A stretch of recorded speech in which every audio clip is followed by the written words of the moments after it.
Good morning student, how are you.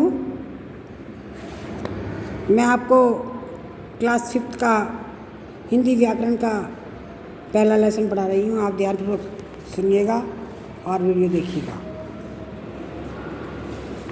भाषा वह माध्यम है जिसके द्वारा मनुष्य अपने मन के विचारों को व्यक्त करता है।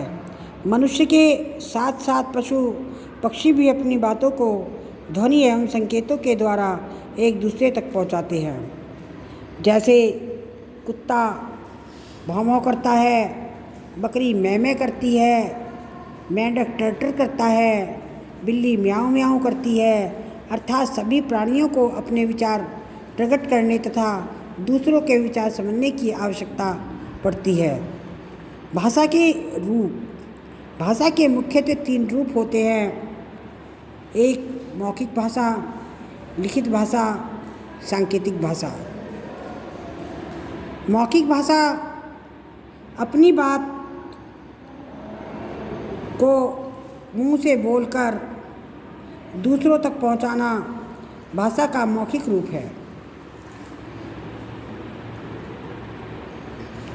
रेडियो, दूरदर्शन, भाषण देना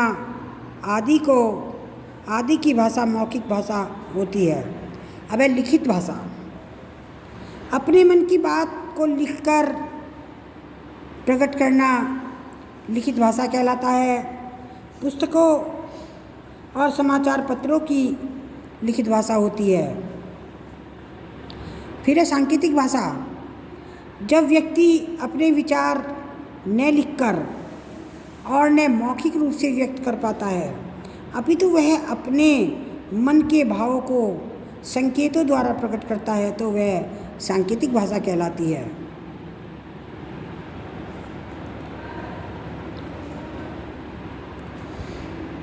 मातृभाषा अपने माता पिता व परिवार के अन्य सदस्यों से बच्चा जिस भाषा को सीखता है वह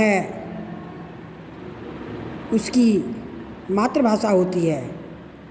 जैसे पंजाबी बोलने वाले परिवार की मातृभाषा पंजाबी होती है। अब राजभाषा, हमारे देश में अनेक भाषाएं बोली जाती हैं, जैसे हिंदी, पंजाबी, गुजराती, बंगला, मराठी, तमिल, तेलुगु, कन्नड़, मलयालम आदि। चूँकि हमारे देश के अधिकतर लोग हिंदी समझते हैं और बोलते हैं, इसलिए हिंदी को राजभाषा के रूप में मान्यता दी जाती है। भारत में 14 सितंबर हिंदी दिवस के रूप में मनाया जाता है।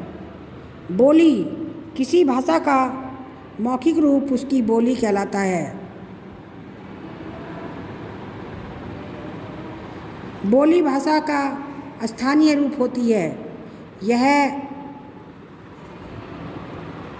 अस्थायी नहीं होती, यह क्षेत्र पर बदलती रहती है।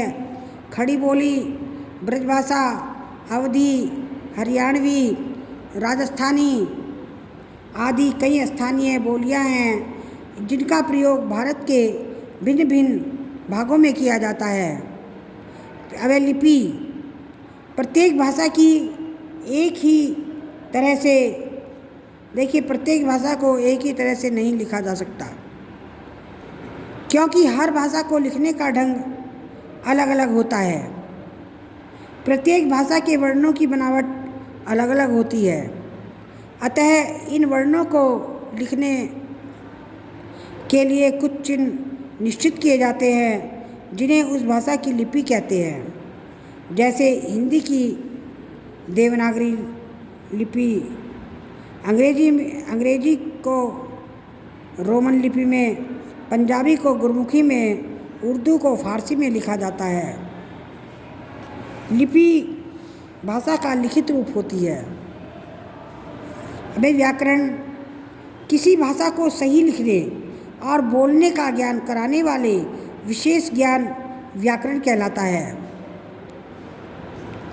व्याकरण के ज्ञान से हम शुद्ध भाषा लिखना और बोलना सीखते हैं। प्रत्येक भाषा का अपना व्याकरण होता है। किसी भाषा के व्याकरण का ठीक ठीक ज्ञान होने पर ही व्यक्ति उस भाषा के प्रयोग में कुशल हो सकता है। अपनी भाषा कहना व दूसरों को समझाना ही भाषा है। भाषा के मुख्यतः 3 रूप होते हैं: लिखित, मौखिक और सांकेतिक। संसार में अनेक भाषाएं बोली जाती है। हिंदी हमारी राजभाषा है। कोई भाषा जिन वर्णों में लिखी जाती है वह भाषा की लिपि कहलाती है। भाषा का मौखिक रूप बोली कहलाता है। व्याकरण वह विद्या है जिसके ज्ञान से हम शुद्ध भाषा लिखना व पढ़ना सीखते हैं। Thank you very much. आप इस लेसन को अच्छी तरह पढ़िएगा और वीडियो देखिएगा।